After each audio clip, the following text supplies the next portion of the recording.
ஓம்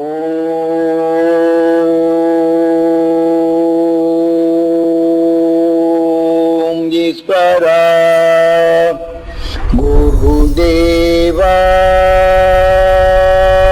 இந்த நீங்க துருவ மகரிஷியுடைய நிலைகள், துருவ நட்சத்திரத்தினுடைய சக்திகளை நீங்க பெறுவதற்கு முயற்சிடுங்க. இதான் அதிகாலையிலே உங்களை தட்டி எழுப்புவதற்கும் இந்த உணர்வின் நிலைகள் கொண்டு அந்த மகிழ்ச்சியின் அருளொழியை நீங்க பெற்று இந்த மனித நிலைகளிலிருந்து நம்மை மீட்டிக் கொள்வதற்கு என்ன செய்வது என் நிலைகளுக்கு வாங்க.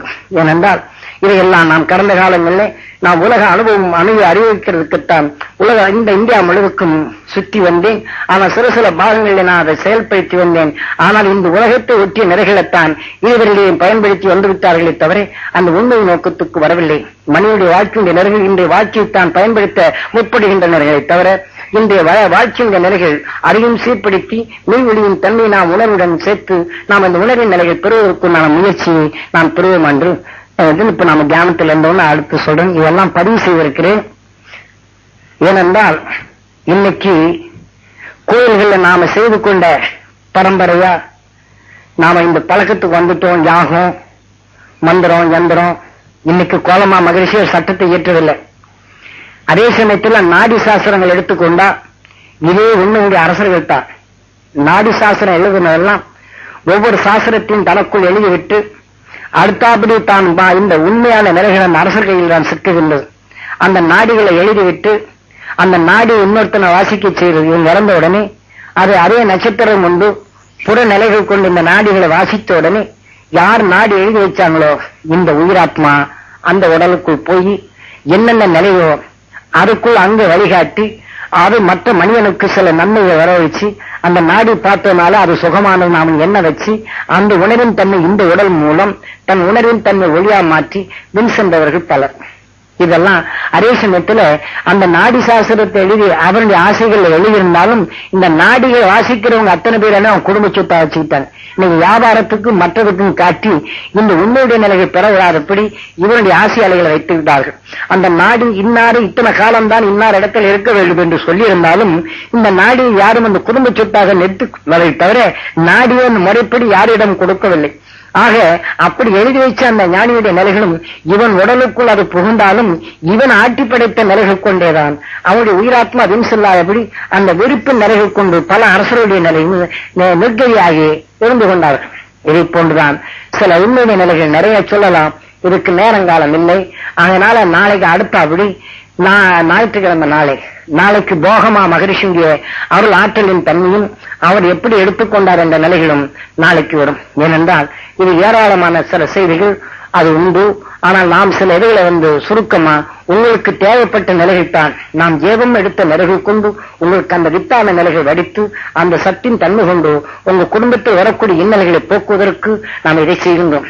ஆகையினாலே அனைத்து இன்னைக்கு மெம்பர்களுடைய நிலைகளும் தயவு செய்து நாம் இந்த நல்ல நிலைகளை பதிவு செய்திருக்கிறோம்.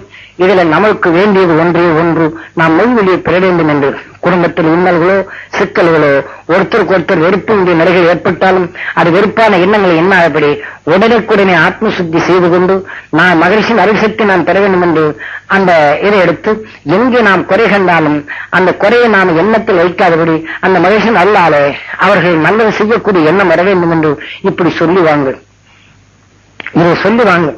நீங்க ஒவ்வொரு நிமிஷமும் நீங்க வெறுப்பான ஆத்திரத்தை நீங்க சுவாசித்தால் இந்த உணர்வின் தன்மை உங்க உயிரிலே பற்று இந்த உணர்வின் தன்மை உங்க உடலுக்குள் விளைந்தடைந்தது. உங்க வாக்கின் தன்மை நீங்க எந்த குழந்தையுடைய நிலைகள் எடுத்தாலும் அவன் நாம கடுமையான சொற்களால் சொல்லும் போது இந்த உணர்வுகள் அங்கு ஊடுருவே அங்கேயும் அவர்கள் செயலற்ற நிலையாகின்றது. ஆக வெறுப்பின் தன்மை ஏனென்றால் இன்று நச்சின் தன்மை அதிகமாக வளர்ந்து கொண்டிருக்கக்கூடிய இக்காலத்திலே நாம் இதை ஒவ்வொன்றையும் இது மாற்றி அமைத்து குழந்தைகளை நாம் ஒவ்வொருத்தரும் குழந்தைகளுக்கு நல்ல வாக்குகளை கொடுத்து நல்லதை செய்யப்படுத்த செய்யவும் அதே மாதிரி தாய் தந்தையுடைய நிலைகளை மதித்து நல்லாசி வேண்டும் என்று அவங்க போட்டி அந்த நிலைகளை பெற வேண்டும் என்று ஒவ்வொரு குடும்பத்தில் உள்ளவருடைய நிலைகள் இதை செயல்படுத்த வேண்டும் என்று கேட்டுக்கொண்டு அவருக்கு இந்த சக்தியை பரப்பி இருக்கின்றோம். இரண்டாவது இறந்தவருடைய மூதாதையுடைய உயிராத்மாக்களை நீங்க அடிக்கடி வின் செலுத்த வேண்டும். ஏனென்றால் மூதாதையுடைய உணர்வு அலைகள் தான் இன்று நாம் நல்லவர்களாக இருந்தாலும் ஒருத்தருக்கு ஒருத்தரிட்ட சாபாலைகளுடைய உணர்வுகள் ஒவ்வொரு உடலிலும் நாம் தவறு செய்யவில்லை என்றாலும் ஊடுருவி பல நோய்களும் நம்ம எண்ண செவர்களும் நல்ல முன்னேற்றங்கள் அடைந்தாலும் அவர் முன்னேற்றத்தினுடைய நிலைகள் நிம்மதியற்ற நிலைகள் ஒவ்வொருத்தரும் சுவாசித்து நம் உடல்களில் பல பிணிகளும் பொருள் இருந்தாலும் மகிழ்ச்சி இல்லை, ஆனால் பொருள் வந்தால் மகிழ்ச்சியற்ற நிலைகள் பொருளை காக்கும் நிலை இல்லை. இவ்வாறு நமக்குள் பல நிலைகள் உருவாகிவிடுது.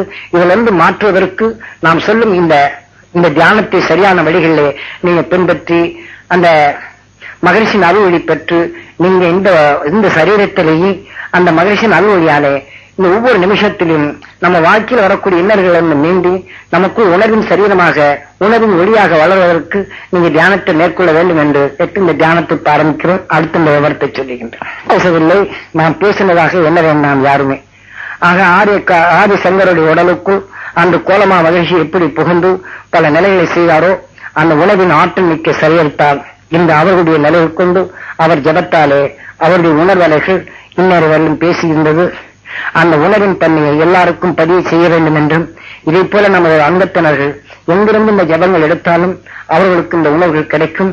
இன்று காலையில 4:30 மணிக்கு அவர்களுக்கு இந்த ஆற்றலும் ஜாஸ்தி கிடைக்கும். ஏனென்றால் நாளைக்கு ஞாயிற்றுக்கிழமை போகருடைய அந்த அருள் ஆற்றல் எடுக்கிறதுனால இந்த வாரத்தின் தன்மை கேட்க வேண்டும் என்று இயக்கமாக இருந்த அனைத்து நண்பர்களுடைய நிலைகளுக்கும் இன்று கோலமா மகிழ்ச்சியின் அருள் சக்தியும் அதே சமயம் ஆதி சங்கருடைய உடலுக்குள் நின்று அவர் உணர்த்தி ஆற்றல் மிக்க இந்த உணர்வுகள் இன்று நமக்கு கிடைக்கும். அதனால இதை நாம் பதிவு செய்து தியானம் இருந்த பிற்பாடு நான் அடுத்து சில விவரங்களை சொல்லுகின்றேன்.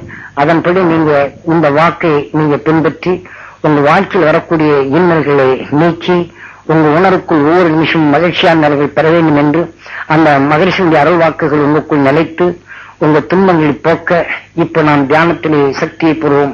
மகிழ்ச்சியின் அருளினுடைய ஆற்றல் மிக்க சக்திக்கு ஜீவன் ஊட்டும் சூரியனுடைய காந்த சக்தியை பெறுவோம் என்று இப்ப தியானத்தை ஆரம்பிப்போம். பிரச்சாரம் செய்யல, உங்கள் ஒவ்வொருவருடைய நிறைகளையும் மகரிஷிகளின் அருள் சக்தி உங்க உடல்ல அந்த சக்திகள் பதிய செய்து இப்ப சூரிய தியானம் சொன்னமே, இந்த தியானத்தினால நாம காந்த சக்தியை நமக்குள் கூட்டிக் கொள்றோம். அதுக்குத்தான் இப்ப இருந்த தியானம். அதுக்கு அடுத்து நம் வாழ்க்கையில எந்த சந்தர்ப்பமானாலும் சரி ஓம் ஈஸ்வரா என்று உயிரை எண்ணி மகரிஷிகளின் அருள் சக்தி பெற வேண்டும் என்று ஏங்கி மகரிஷிகளின் அருள் சக்தி என் ஜீவாத்மா பெற அருள்வா ஈஸ்வரா உங்க உடலை தியானிச்சுக்கணும். இதற்கு பேரு ஆத்ம சுத்தி. ஏனென்றால் இது வாக்குடன் கூடி கொடுக்கும் நிலைகள். ஏனென்றால் நீங்க எல்லாம் கடும் ஜபம் இருந்து இந்த சக்தியை பெறுவதுன்னா அவ்வளவு சாதாரணமானது அல்ல. ஆகையினால இது நான் இப்போ கொல்லூர்ல தான் இதுக்கு 6-7 வருஷம் 12 வருஷம் சரியான முறையில இந்த ஆத்ம சுத்திங்கிற இந்த எண்ண உணர்வின் வாக்கு உங்களுக்கு கொடுக்கிறதுக்கு இந்த உணர்வின் தன்மையை அங்க எடுத்து வளர்த்து அந்த வாக்கின் ஒளியை உங்களுக்குள் பதிய செய்யும் போது இந்த முறைப்படி நாம் சொல்லும் இந்த முறைப்படி எவர் ஒருவர் நீங்க தியானத்தில் இருக்கின்றனரோ அவர்களுக்கு நிச்சயம் இந்த வாழ்க்கையில எத்தகைய துன்பம் இருந்தாலும் நீங்கி அந்த மகரிஷிகள் எவ்வாறு தன் உணர்வுக்குள் ஒளியை சேர்த்து இன்று சப்தரிஷி மண்டலங்களாக சுழன்று கொண்டிருக்கின்றார்களோ நாம அவர்களுடைய அந்த நிலையை நாம் அடைய முடியும். இது உங்களை நீங்க நம்ப வேண்டும். ஆனா நாம் சொல்லும் நிலையை நீங்க கவனமா கவனித்து உங்க வாழ்க்கையில ஒவ்வொரு நிமிஷமும் இதை பயன்படுத்தி நீங்க இந்த விஞ்ஞான உலகத்துல அந்த விஞ்ஞான அழிவுகள் உங்களை தாக்காவண்ணம் உங்களை காப்பாற்றி அடுத்து நாம ஒளி சரீரம் பெற வேண்டும் என்று இந்த உணர்வுடன் இதை செயல்படுத்தும். இத வாரத்துல ஒரு நாள் நீங்க வீட்டுல கூட்டு குடும்ப தியானம் இருக்கணும். அவசியம் எங்கிருந்தாலும் சரி, நம்ம வெளியூர்ல இருந்தாலும் சரி, நம்ம வெளியூர்ல கரெக்டா நீங்க ஞாயிற்றுக்கிழமை நம்ம கூட்டு குடும்ப தியானம் இருக்கிறோம், வெளியூர்ல நாம இருக்கிறோம்னா ஒரு 7 மணினா 7 மணி அல்லது 8 மணி உங்களுக்கு எப்ப வசதியா இருந்தாங்க செய்து கொடுங்க. அந்த நேரத்துல நீங்க வெளியில இருந்தாலும் இன்னைக்கு நம்ம வீட்டுல கூட்டு குடும்ப தியானம் இருக்கிறாங்க அப்படின்னு நினைச்சு உட்காரணும். இந்த தியானம் இருந்து முடிஞ்ச உடனே நாம மூதாதைகள் இறந்தவர்களுடைய உயிராத்மாவை நீங்க எண்ணி அந்த உயிராத்மா சப்தரிஷி மண்டலத்தோட இணைஞ்சி அவங்க ஒளி சரீரம் பெற வேண்டும் என்று எண்ணி ஏங்கி நீங்க உந்தி தள்ளணும். அப்புறம் சப்தரிஷி மண்டலங்கள் அந்த ஒளிக்காந்த சக்தி நாங்க பெறணும், இது என் ஜீவாத்மா பெறணும், உடலுக்குள் தியானிக்கும். தியானிச்சு முடிஞ்ச உடனே மகர்ஷிகளின் அந்த சப்தரிஷி மண்டலங்களின் ஒளிக்காந்த சக்தி நம்ம வீட்டுல படரணும். நாம் தொழில் செய்யக்கூடிய இடமா இருந்தாலும் நம்ம வீடா இருந்தாலும் இங்க படர்ந்து நம்ம வீட்டுக்கு வரக்கூடியவங்க அவங்க நலமும் வளமும் பெறணும் அப்படின்னு சொல்லி இந்த இதை வாரத்தில் ஒரு நாள் செய்யணும். இதே மாதிரி வெளியூர் சென்றாலும் தனித்திருந்தாலும் நம்ம குடும்பத்தை நோக்கி இன்னைக்கு இருக்கிறாங்க அப்படின்னு அதோட நீங்க கலந்துக்கணும். அடுத்து இந்த குழந்தைக அம்மா அப்பா அருளாசியை நாங்க பெறணும். அம்மா அப்பா அருளாசியால நாங்க மகரிஷிகளின் அருள் சக்தி நாங்க பெறணும் அப்படின்னு ஆசீர்வாதம் வாங்கி பழக்கணும். மூணாவது, இந்த தாய் தந்தையர்கள் அந்த குழந்தைகளுக்கு இதே மாதிரி மகரிஷின் அருள் சக்தி உங்களுக்கு கிடைக்கும், உங்க வாழ்க்கையில எல்லா வகையிலும் முன்னேறுவீங்க, நல்ல வாக்குகளை கொடுத்து பழக்கணும். இந்த மாதிரி நீங்க பழக்கினால் நல்லது. ஏனென்றால் இந்த வாரத்தில் ஒரு நாள் நீங்க இந்த கூட்டு குடும்ப தியானம் இருந்து உங்க இறந்தவங்க உயிராத்மா அவங்க உணர்வு தான் உயிராத்மாவா இருக்கின்றது. அதே சமயம் இந்த உயிராத்மா அவங்களுடைய உணர்வு நம்ம உடலா இருக்கின்றது.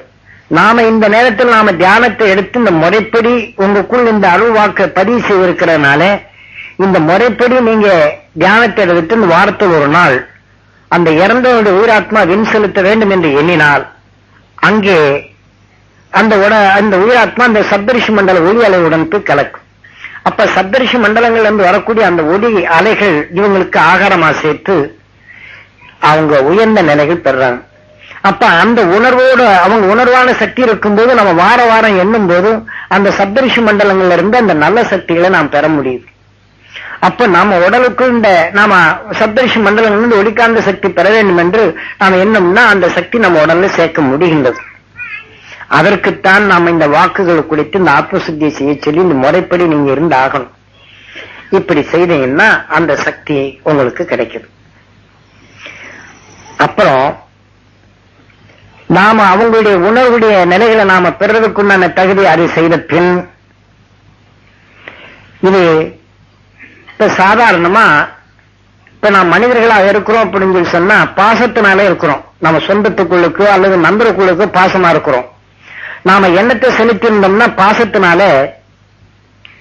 அவர் இறந்த ஒருபாடு எனக்கு இப்படியெல்லாம் நன்மை செய்தார்னு எண்ணி ஏக்கத்தோட அவர் எந்த வியாதியோட இறந்திருந்தாலும் நாம் உடவோட இருக்கிறோம்னா அந்த உயிராத்மா வேற எங்கேயும் போறது. நாம் பாசத்தால ஏங்கி இருப்போம்.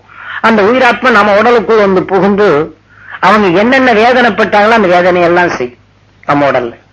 ஆக நாம பாசத்தால இருந்து அவங்களுக்கு பல நன்மை செய்தாலும் இந்த பாசத்தினால இந்த உயிராத்மா இங்க உடல்ல வந்து இந்த நோய்களை உண்டாக்கி பல தொல்லைகளை உண்டாக்கிறது. அப்போ நாம அந்த உடல்ல இருந்து அதுக்கு சீக்காகி அதே சீக்கில இந்த உடலுக்குள் இருந்தாலும் இந்த விஷத்தன்மை இந்த இறந்து விற்பாடு இந்த உயிராத்மா மேலும் மனிதனுடைய வாசனை இழந்து இந்த விஷமான உணர்வு கொண்டுதான் வெளியில போய் இப்படி ரெண்டு சரீரங்கள் மறுபடியும் குழந்தையா பிறக்கிறது இல்லை. இப்ப நாம சாபமிட்டு இந்த மாதிரி எனக்கு தொல்லை செய்வாங்க அப்படின்னு நாம ஏதாவது சாபமிட்டு இருந்தா இந்த உணர்வு அவங்க உடல்லையும் பறியுது. அவங்களையும் நம்மளை திட்டிகிட்டே இருப்பாங்க. நாம இறந்த ஒருபாடு என்ன செய்வாங்க, அவங்க அதே வேகத்துல எண்ணுவாங்க. நாம அந்த உணர்வு கடைசியில நம்மளுக்கு அந்த எண்ணம் வரும். இந்த உணர்வோட போனோம்னா அந்த உடலுக்குள் போகுது. நாம வெளியில இருக்கும்போது எப்படி அடங்கல் பண்ணணும்னு நினைச்சோமோ அந்த உணர்வெல்லாம் அந்த உடம்புக்குள் வந்து அவங்க செய்யற காரியத்தை எல்லாம் தடைப்படுத்தும்.